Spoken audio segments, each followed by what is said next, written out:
हजरत उमर रज़ियल्लाहु अन्हु की जिंदगी इंसानियत, इंसाफ और हमदर्दी की बेहतरीन मिसाल है।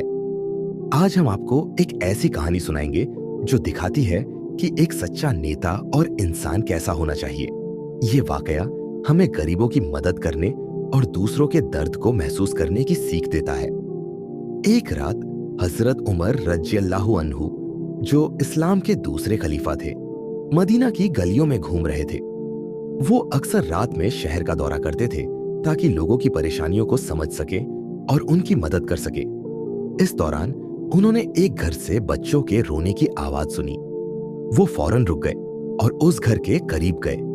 अंदर झांक कर देखा तो एक माँ खाली बर्तन में पानी उबाल रही थी। हजरत उमर रज़ियल्लाहु अन्हु ने दरवाजा खटखटाया और माँ से पूछा, ऐ बहन, ये बच्चे क्यों रो रहे हैं? माँ ने जवाब दिया, मेरे पास खाने के लिए कुछ नहीं है।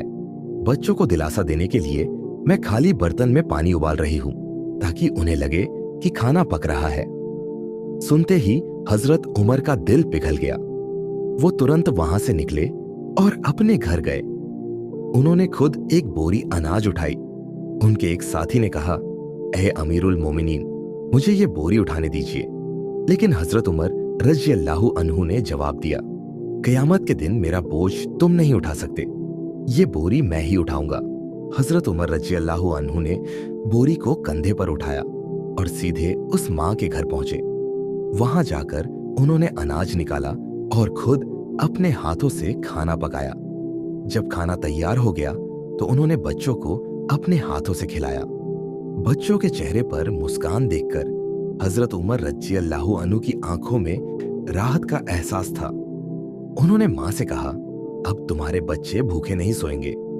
इस कहानी से हमें ये सीख मिलती है कि हमें दूसरों के दर्द को महसूस करना चाहिए। जितना हो सके जरूरतमंदों की मदद करनी चाहिए। एक सच्चे नेता को अपनी प्रजा की भलाई का हर हाल में ख्याल रखना चाहिए।